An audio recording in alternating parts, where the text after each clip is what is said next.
Um dos comportamentos que mais impede a sua evolução e a sua cura é o julgamento. Eu digo muito isso para os meus pacientes e para os meus alunos. Por que o julgamento ele impede que você evolua? Primeira coisa, né?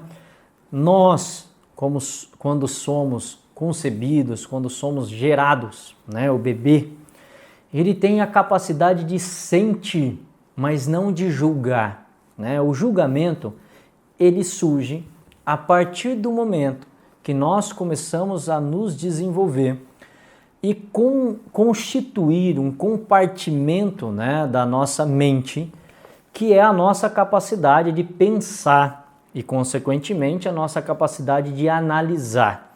Porque se eu conversar com um bebê, né, uma criança, ele não tem noção de espaço-tempo, ele não sabe o que é o ontem, o hoje, o amanhã, ele não sabe o que é certo ou errado, ele não sabe o que é a palavra sim e a palavra não, ele não sabe. Então, muitas vezes eu vejo, né, pessoas tentando conversar com crianças e usando essas palavras que não trazem significado nenhum para um bebê ou para uma criança, principalmente até os 3 anos de idade, né?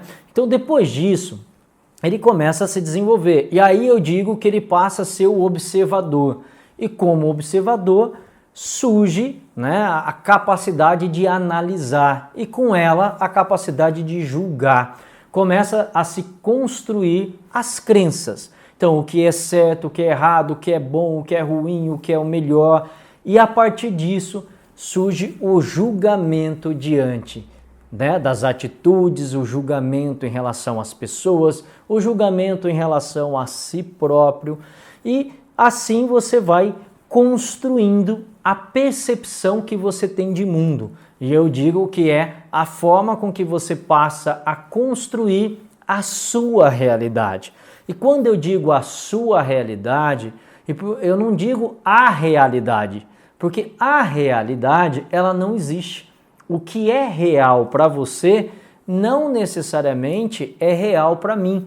O que é a sua verdade não necessariamente seja a minha verdade. O que é certo para você talvez não seja o certo para mim. Então, a partir deste momento, dessa construção desses parâmetros de crença, você então estrutura a sua realidade. E aí você passa a ser a pessoa que julga e condena o outro ou a si mesmo. E esse é o peso, muitas vezes, da sua história de vida, da sua doença, dos seus sintomas, sejam eles físicos ou comportamentais, porque a partir disso, uma coisa que acontece com muita frequência, as pessoas passam a assumir a posição de vítima. E os outros se tornam os responsáveis por esse processo. Então você, a partir do momento que você construiu na sua vida o que é o amor, o que é a alegria, o que é o carinho, se você obtém exatamente aquilo que você objetivou, aquilo que você construiu, você diz que sempre foi amado, que sempre teve carinho.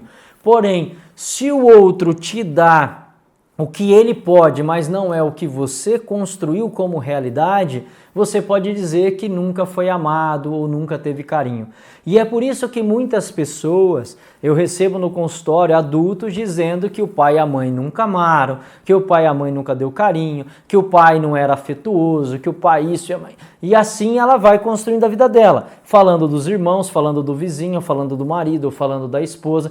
E a pessoa ela fica analisando a vida dela a partir deste olhar. O que não significa que ela não tenha tido carinho. Porém, ela pode ter tido o carinho da forma com que a mãe podia dar de carinho. Ela teve o amor conforme o pai podia dar o amor. Então eu digo assim, né, para os pais e filhos. Nós temos a certeza que nós fomos os melhores pais que nós poderíamos ser para os nossos filhos.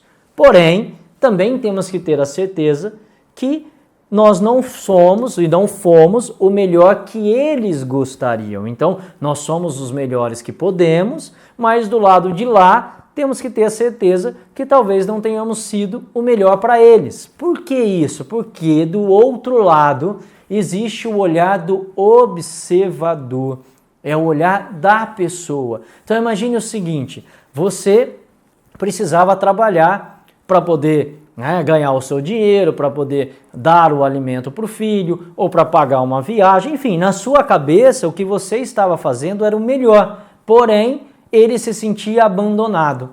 Lá na vida adulta, quando ele for, né, o juiz de tudo isso, ele não vai reconhecer tudo isso que você fez. Ele vai reconhecer a dor dele. Por quê? Porque ele está no papel de vítima. E diante dessa posição da dor, o que ele vai dizer é que você o abandonava, que você não dava atenção porque você trabalhava demais, porque você se dedicava muito mais ao trabalho do que à família, do que à vida dele. Então, isso daí é o peso que essa pessoa vai ter. E ela vai, né, desenvolver todas as doenças físicas e comportamentais a partir desse olhar que ela tem. Por isso que eu digo que talvez o que você mais tenha que vencer na sua vida para poder encontrar a paz, para poder viver em harmonia, encontrar o equilíbrio e, consequentemente, muitas vezes a cura para todas essas feridas que foram abertas, é você, né, na fase adulta, porque esse é o papel do adulto, a criança não consegue fazer isso. Então, nós não nos tornamos adultos a partir da idade que nós temos. Não importa se você tem 50 ou 100 anos, isso não faz com que você seja mais ou menos adulto. O adulto é aquele que consegue, de alguma forma, evoluir o suficiente para contar uma história diferente para a criança que sentiu. Então, se eu, como adulto, consigo olhar para os meus pais, reconhecer todo esse papel, ser grato a tudo isso, olhar para eles e entender que eles fizeram o melhor que eles podiam, que eles deram o amor que eles podiam dar, que eles simplesmente também eram sobreviventes diante de todo esse processo, também eles estavam buscando lidar com a dor deles. E eu diminuo o meu senso de julgamento em relação aos que vieram antes de mim, nesse momento eu me torno adulto. Enquanto eu ainda for prisioneiro do meu julgamento, prisioneiro das minhas dores e das minhas verdades, eu não tenho permissão, eu digo assim, você não tem a permissão para poder evoluir e para poder se curar. Então, muitas vezes a pessoa ela quer eliminar a raiva dela,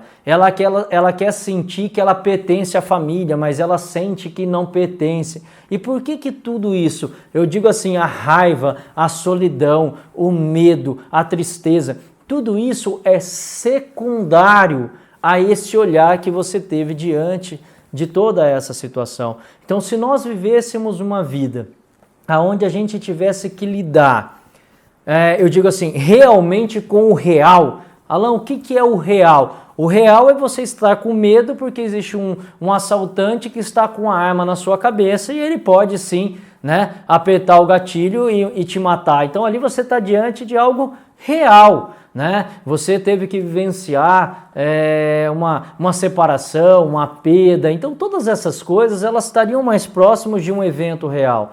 Se nós fôssemos viver somente isso, nós passaríamos grande parte da nossa vida sem estresse, sem trauma, sem doença, ou seja, nós passaríamos grande parte da vida em equilíbrio. Agora, se você for analisar todos os monstros que você criou, toda a realidade que você observou, toda a sua dor e sofrimento pautado nas suas crenças limitantes, pautadas no seu julgamento, você vai ver que mais de 90% da sua vida, eu digo, do inferno que você construiu, do inferno que você vive, ele está pautado em uma crença limitante. Então, o adulto, ele assume a responsabilidade do olhar em relação aos outros. E a criança, ela ainda continua prisioneira de um corpo adulto. Então, eu continuo vivendo as experiências e as dores infantis. E isso faz com que eu tenha comportamentos que nós chamamos de comportamentos disfuncionais. Então, um comportamento disfuncional, ele pode ser aquela pessoa que agride o outro, aquela pessoa que se cobra demais, aquela pessoa que muitas vezes está tendo repercussões físicas de dor, mal-estar, cansaço, não dorme bem. Então, tudo isso são comportamentos disfuncionais. E quando você, como adulto, olha para aquela criança, identifica a dor e dá respostas, consegue ser grato ao passado, honrar os que vieram antes, isso não significa que você não tenha os traumas, mas significa que você agora, como adulto, pode dar um sentido diferente para eles. E todos aqueles comportamentos disfuncionais se tornam agora comportamentos funcionais. São armas que você tem. Você consegue identificar aquilo como algo traumático, mas você se torna dono do processo.